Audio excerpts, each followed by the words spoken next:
IEM Cologne'da gün 2. Herkese merhabalar. Şimdi kahvaltımızı yapmaya gidiyoruz. Güzel bir kahvaltı yapacağız. Oradan önce Lego Store'a, sonra Köln katedral'ine, sonra belki de çikolata müzesine böyle birkaç yere gezeriz. Devamında da zaten arenayı göreceksiniz. Yani ilk girişler birazcık daha farklı olacak. Zaten gün 1'de arenayı yeterince gördünüz. O yüzden de bugün de birazcık daha Köln'ü gezelim diyorum. Saat sabahın 11'i falan. 3 aşağı 5 yukarı. Şu an Köln'de takılıyoruz, yürüyoruz. Güzel mi? Vallahi çok güzel şehir. Şimdi bir Münih'le yarışabilecek bir şehir değil bence. Ama Köln'ün de kendi güzellikleri olduğundan rahatlıkla bahsedebilirim.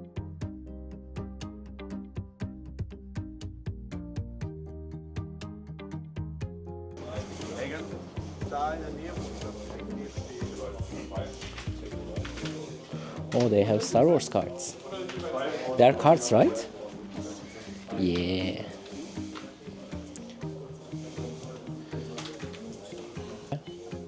People love it. I don't know.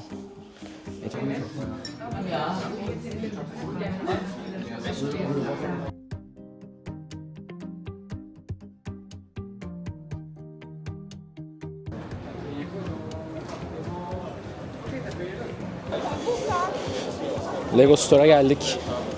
Çok kalabalık. Why it's so much full. Aslında bilmiyorum ne kadar ilginizi çekiyor ama bunlar yeni setler. Yeni Battle Pack. 327. bölüğün MTT Commandant Bly'li. Burada makaralı klon turbo tankimiz var. Zaten bunu biliyorsunuz. Bu her zaman almak istediğim bir set. Hala da alamadım. Burada yeni bir tane V-Wing'imiz var. Çok güzel bir sete benziyor. Daha alamadım. Asaj Ventress'i falan. Burada UCS'lerimiz var aslında fazlasıyla. Bu da yine yeni set Rebuild'ı Galaxy'den. Yani çok benlik bir seri değil. Yeni UCS'imiz var. Şurada droid. Stoplı droid.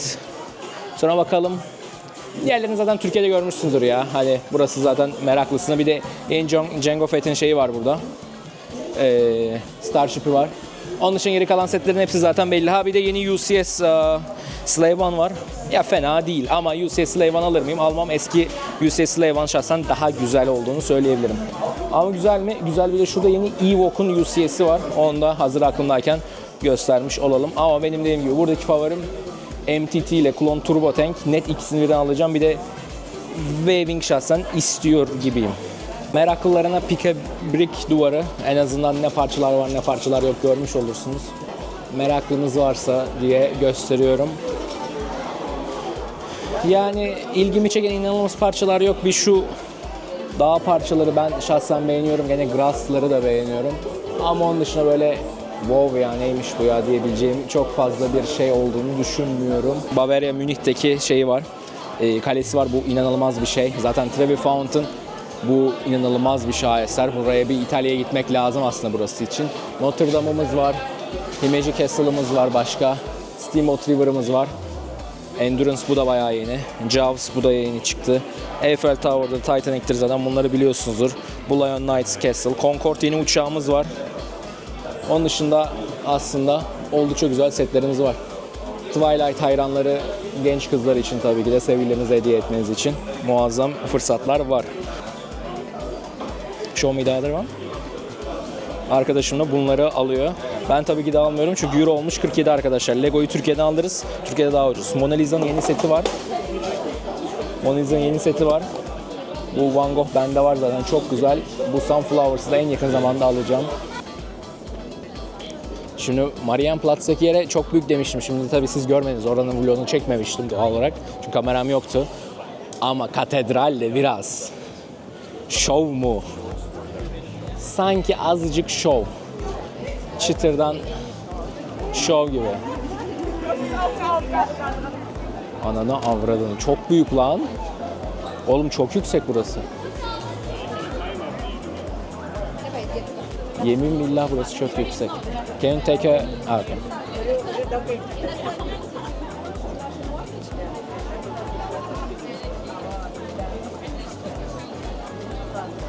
Do you want me to take your picture or something? I have a I've been here like a few months ago. Okay.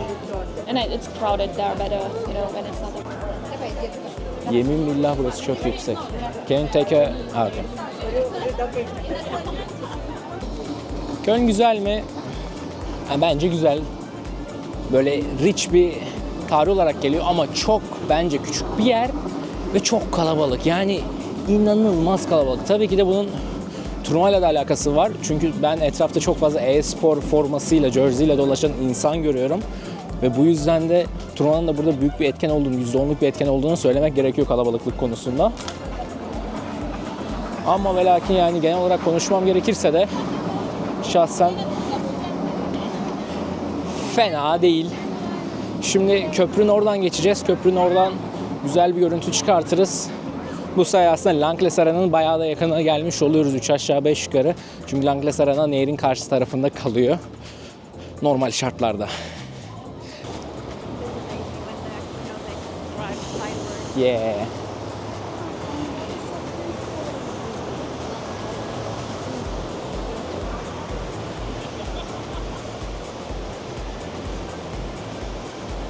Beyler var ya bunların hurdası ne para eder biliyor musunuz mu? Max Türk amına koyayım işte. Yemin ederim ki Max Türk.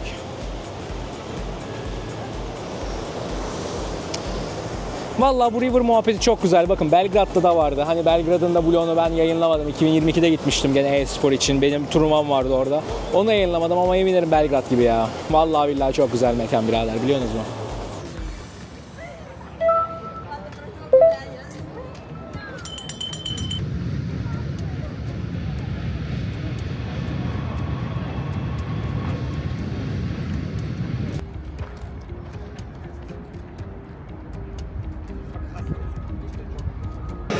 Merhabalar herkese. Görmüş olduğunuz üzere IEM Cologne'da gün 2'deyiz. Arkamda Navi ile Team Spirit oynuyor. Felaket çekişmeli bir maç geçiyor. Navi'nin map'i olan Mirage'dayız. Hala da birinci map'teyiz. Zaten videonun başına gördünüz. Güzel yerleri gezdik Köln'de. Sadece e-spor'da yapmıyoruz. Birazcık daha kültür vermeye çalışıyoruz bu kanala. Muazzam bir şekilde. Onun dışında arkamda inanılmaz bir crowd var. İnanılmaz büyük sesler var. Çok heyecanlı bir maç olarak gidiyor. Umuyorum ki bugün de güzel röportajlar alabileceğiz. Eğer yaptığım içerikler hoşunuza gidiyorsa kanala abone olabilir veyahut videoya like atabilirsiniz ve arkadaşlarınızla da paylaşmayı unutmayın. Bu seri benim için birazcık pahalı bir seri, bilmiş olduğunuz üzere. Umarım keyif alırsınız. Haydi devam edelim. Merak ediyorsunuz maç aralarında ne yapıyoruz diye. Maç aralarında yapmayı sevdiğim tek bir şey var. O ise Skins Monkey. Skins Monkey global trading dünyasındaki en güvenilir takaslarından bir tanesi arkadaşlar. LEGOCAN koduyla ilk takasında $5 varan bir bonus. Bunun dışında da Skins Monkey kullanarak %30'dan %35'e varan bir yükleme bonusa sahip olabiliyorsunuz kendileriyle. Biliyorsunuz ki yıllardan beri sponsorlar ve bu eventte olmamın da en büyük sebeplerinden bir tanesi bunlar. Burada da ben varım. Yakışıklı ben. Evet. Skins Monkey kullanabilirsiniz. Video sponsorlukları için teşekkür ederim ve aranın devamında devam edelim.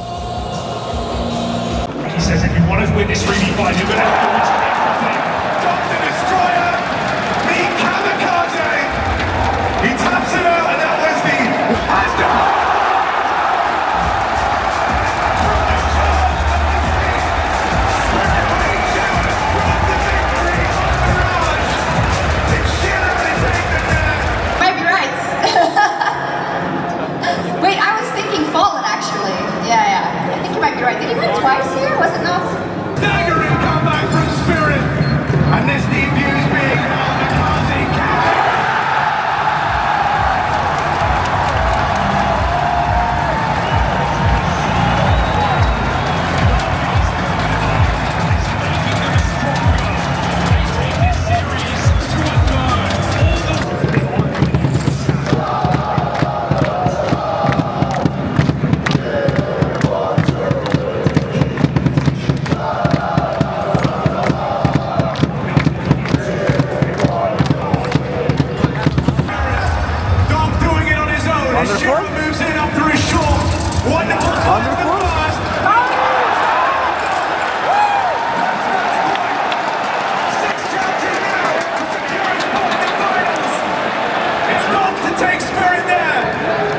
Was going to be 3 kills from Donk, rock solid defense. He ran so well in some of the gun rounds, take space, even on that T-side mezii box. And he's had a fantastic Cologne as well, Shiro, the whole way through. He's been right up there. Jumper going to be the third one to play, but also someone, as you mentioned, who put together an incredible...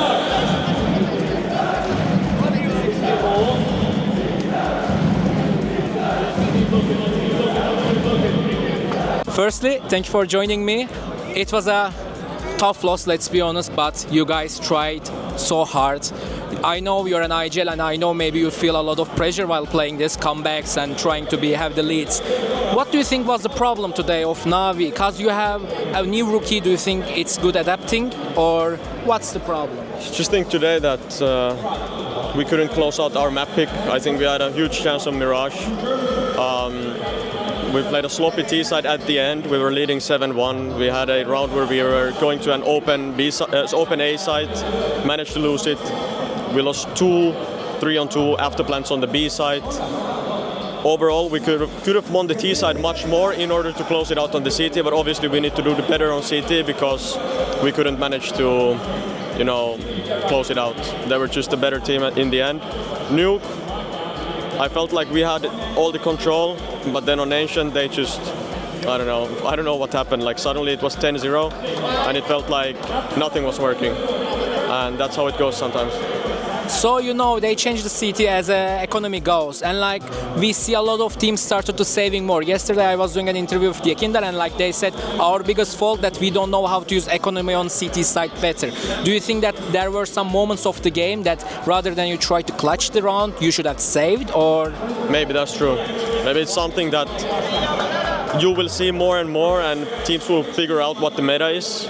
Because right now we played bootcamp for 2 weeks, and I believe the update happened during our bootcamp, if I'm not mistaken. Yeah. And it's going to be a hectic schedule for us. We're going to have a lot of tournaments coming up, but we're trying to keep us up to date with how people approach the game now. Is it going to be a lot more force buys on the CT side? Is it going to be more saving because of what you said? I think we have a slight understanding, but you can always be a bit better at it. Lastly, I want to talk and ask you about MP9, because you are an IGL and most IGLs likes to use MP9, and I feel like the nerf is very big, and I feel like it affects IGL's impact a lot. So do you agree, or do you need any changes? What do you feel like? No, I think I agree slightly, but to be honest, I think it was a good change. The gun was too cheap for how powerful it was.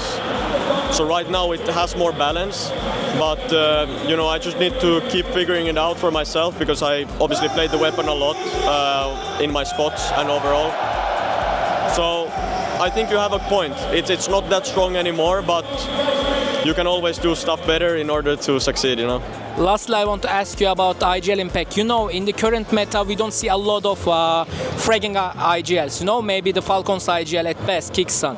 But do you think an IGL should take scores, make an impact, or do you think that IGL just should focus to impacting the players? What do you feel about that?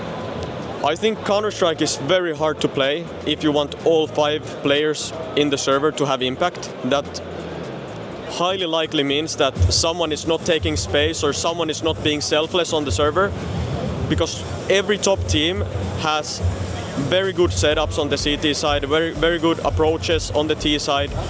You need someone to make space for the better players, for the better aimers, for the better clutchers, and that's how the game works. I think I've played this game for many years now, and it's very rare to see a team with 5 fragging players be at the top or be top 1. I don't think it's ever happened, or if it happened, it's not consistent. But that's my take, and it can work on some teams, but I think it's easier to play with people taking space for the better players, because that's how CS works. So lastly, I want to say, I'm watching you since 2019 from the ENS project with Allu, It's great to be here. Do you want to say anything to the fans? Because they were amazing today. Yeah, I'm super happy that there were so many Finnish people. We managed to win yesterday. It felt great, seeing the comments. I really wanted to make everyone proud by winning Spirit today. So it sucks so much that we couldn't do it, and the first 2 maps were close. There's always next time, and I'm happy to be here on the stage. It means the world to me that people are supporting, so thank you for that. Let's see you in the Budapest Major. Thank you, man. Nice try and enjoy the rest of the night. Aleksib ile gittik. Kendisi muazzam bir adam. Çok büyük bir goat. Vallahi ne güzel ya. Mis gibi. Böyle adamlar olunca bayılıyorum bu hayata. İzlediğiniz için teşekkürler. Sonraki interview'larda görüşürüz.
lost the maps to Mouz before.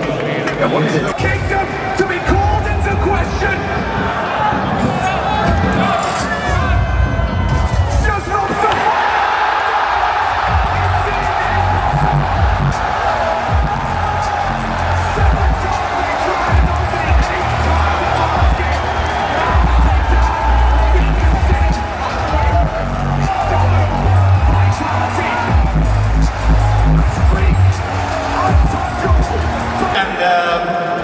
I think he was really in the zone, to be honest.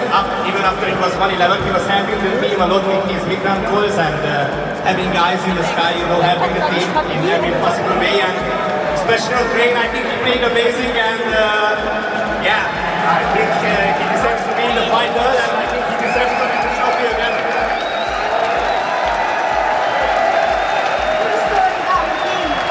You can see it right there, Torsion. It is so close yet so far. Firstly, thank you for joining. I know it was a tough loss, but tell me about it, cause like it seemed like a very weird inside, you know, the energy, cause like the fun set the energy, but like I feel like maybe after the first map you guys fell a bit down. Yeah, I mean, I think today was a very bad performance from us. Like individually and as a team, we fell off. Like today, we didn't play like together. Even if we play bad individually, it's fine. But as a team, we didn't listen to each other. We didn't make good plans. We didn't do the right details. So of course they're going to punish us when we do that. And it's probably one of our worst best of threes we played for a long time. So of course it hurts, especially in the semi-finals of Cologne, to put up our worst performance. But congratulations to them as well. They played well.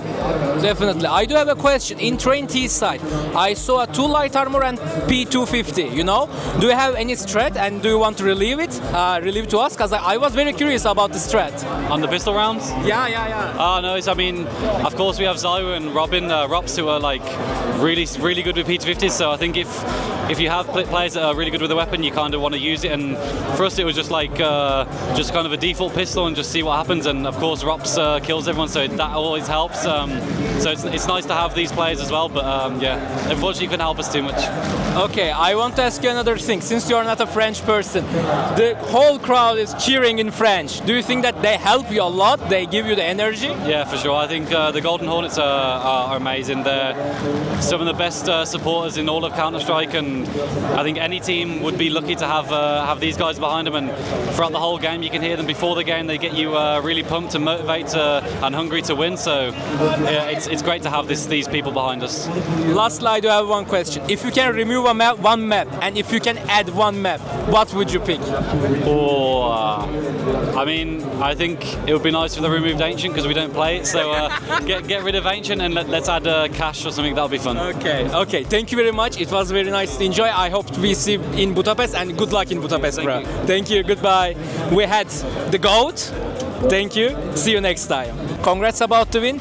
It was unexpected from a lot of fans, but I feel like I talked with Zorjin and Spinks yesterday, and like they were waiting this result, and I'm really happy that Spinks showed the result. So you came from Mouz next. It was a project that it was insane, and like you produce insane talents, and you also came from Mouz next. How was the academy project? How you got promoted to head coach in a tier 1 team from academy, and how do you feel about it? You know, how do you pick those players? What type of jobs that you are doing here? Okay, so this was a lot of questions in one. So I think first of all, Mouz did a really good job of committing to actually wanting to pursue good talent. They gave us early on really good conditions. I think for an academy project at that time, they all made really good money. They were all full-time. They brought us to boot camps. They paid for trips to tournaments and provided equipment and a really good first grounded environment. And I think that vision from Mouz was the start of things. When we looked at talent, when I looked at talent, I also wanted someone that was already established to some level. So I reached around to a lot of people that I know from different regions who's up and coming talent, who do you think is good here. And yeah, just a lot of meetings trying to connect the pieces. My vision for the game at the time, I used to be an in-game leader, so I had a good idea about what should a system look like, what should the structure of the team look like. And we're just successful from the get-go. And half a year into the academy project, it was ranked higher than the main team. So the organization decided, okay, let's make some promotions. They promoted me, they promoted Torshi. It's almost 4 years ago now, actually. A little over 3.5 years. And then over time, we added 1 or 2 more players from the academy. And yeah, it's been very successful. I think it comes down to Mouz early on investing in it, and also think bringing in the right people for the job. Outside the team, in the coaching staff, but also on the team in terms of the players. I want to ask a funny question. So we were filming you coming from the stage, you know? You feel a bit lost. What happened there? Yeah, you're right. I mean, on the walk-in, it's quite easy because it's marked on the floor. You have to step from 1 to 6. There's to be 2 meters distance. Jimmy is in front of me, has to be the second last guy. And Dory stops too early, so it means that Jimmy is confused. Dory steps forward, he steps back, and now, yeah, it was just confusing because we didn't stop at the correct spot.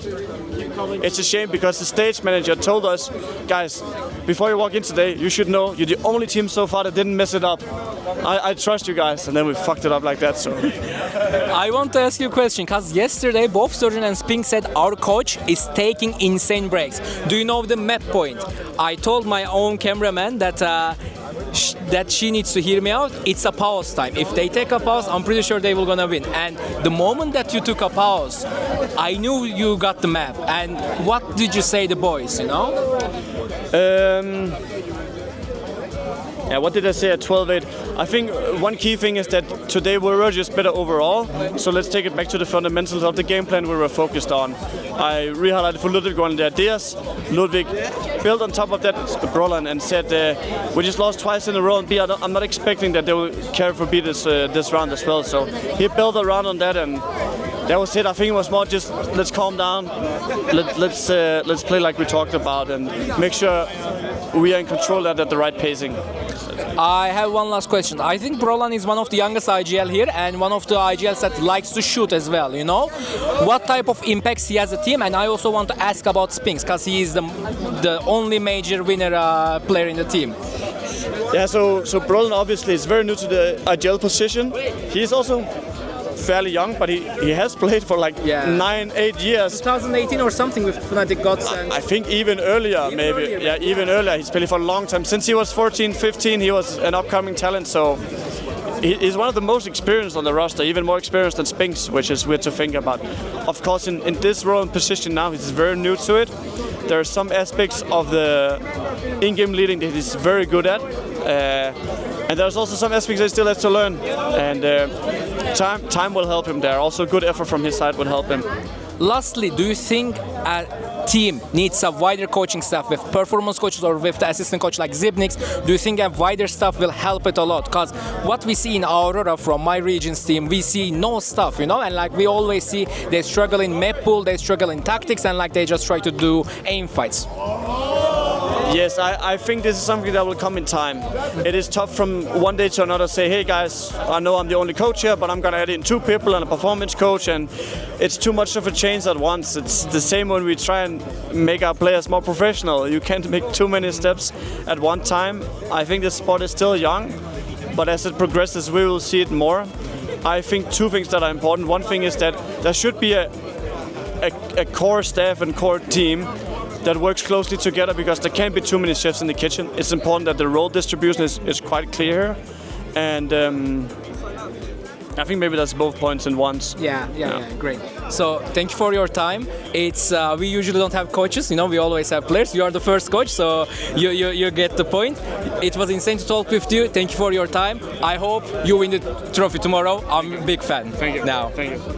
Thank you for the biggest coach that I ever met. He's also very height. He has a very good height as well. And I hope he will gonna win the Mouz's first trophy tomorrow. Gün 2'den herkese görüşmek üzere arkadaşlar.